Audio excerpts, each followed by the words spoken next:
Your house design tells your story before you even open the door.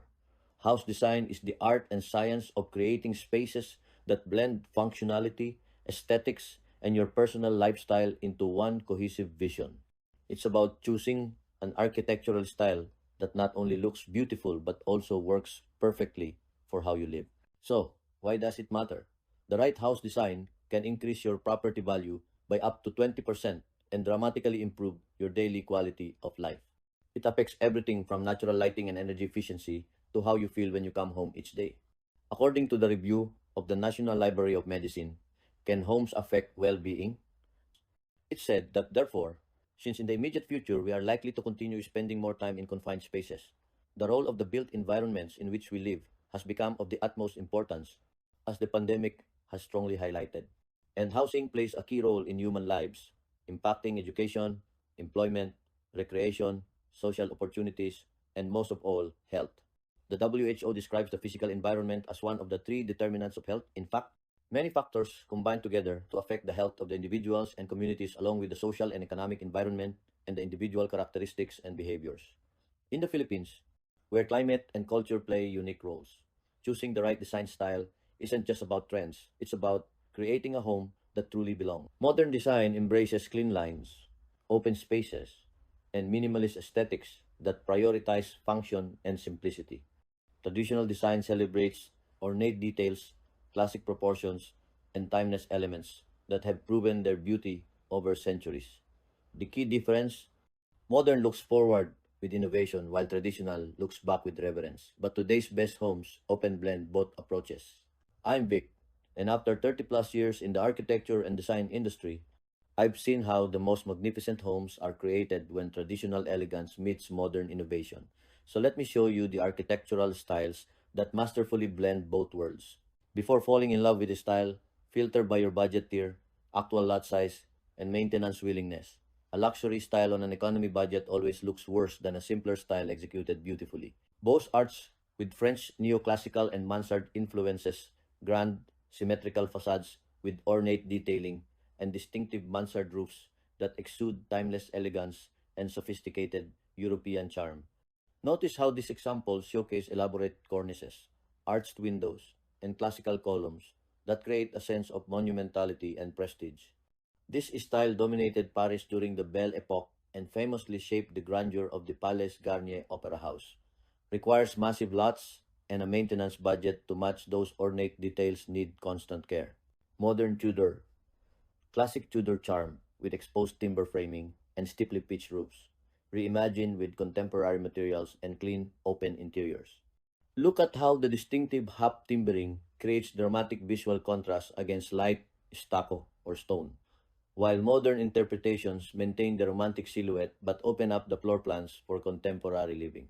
Originally built in 16th century England, this style became wildly popular in 1920s America as the stockbroker Tudor. Dark timber interiors can feel cave-like in tropical settings without strategic window placement. Modern mountain Swiss chalet, alpine-inspired design, featuring dramatic slope roofs, exposed wooden beams, and large windows that bring the outdoors in while creating a cozy mountain retreat. These examples show how generous balconies, natural wood finishes, and stone accents create that authentic mountain lodge atmosphere even in tropical climates. Traditional Swiss chalets were built with wide overhanging roofs designed to shed heavy snow, a design feature that ironically works brilliantly for tropical rain.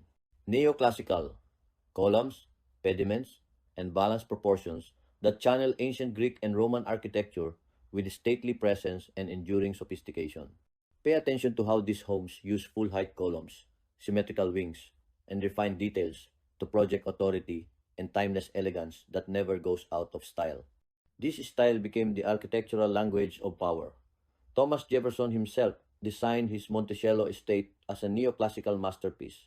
French chateaux, castle-like grandeur with turrets, steep roofs, and ornate stonework that transforms your home into a romantic French countryside manor. Notice the fairy tale quality in these examples: conical tower, roofs, elaborate chimneys, and decorative stone or brickwork that makes every angle photogenic.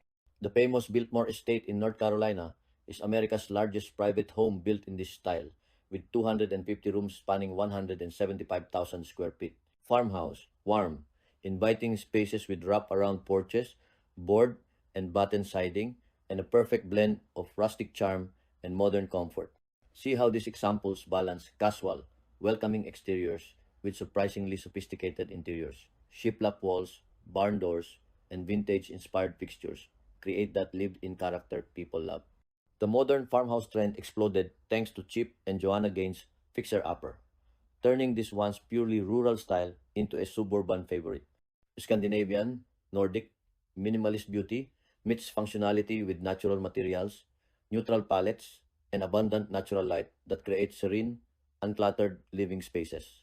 These examples demonstrate the signature simplicity, clean white walls, bland wood floors, and strategic pops of black create spaces that feel both calming and quietly sophisticated.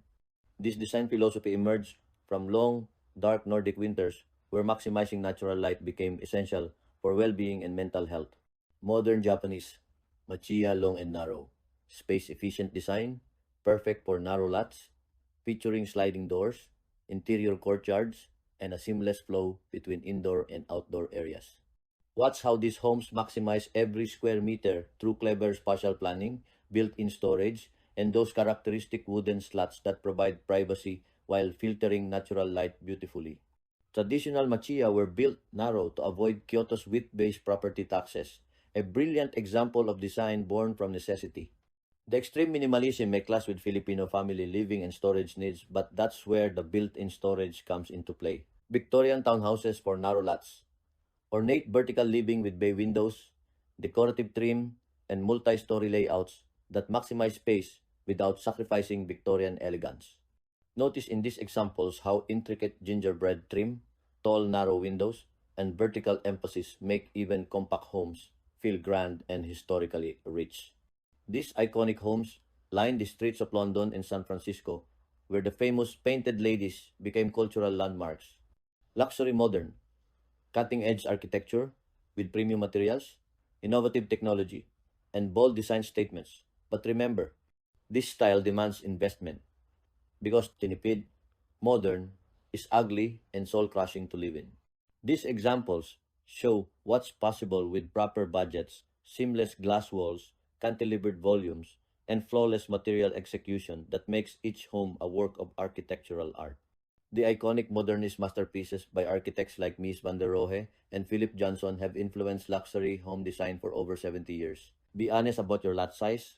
Beaux-Arts and Chateau West need 500 plus square meters to breathe, while Japanese Machiya and Victorian townhouses are designed for narrow 100 to 150 square meter lots. Forcing a grand style onto a small lot creates an awkward, cramped result that destroys the design's original intent. Traditional styles with ornate trim forgive weathering and age gracefully, while budget modern exposes every crack and stain. Consider local material availability. Imported finishes for luxury modern can cost 3 to 5 times more and become impossible to replace when repairs are needed. Here's something critical to understand. Modern architecture only looks stunning in the luxury category because minimalism demands surgical precision, premium materials, and expert craftsmanship that budget builds simply cannot deliver.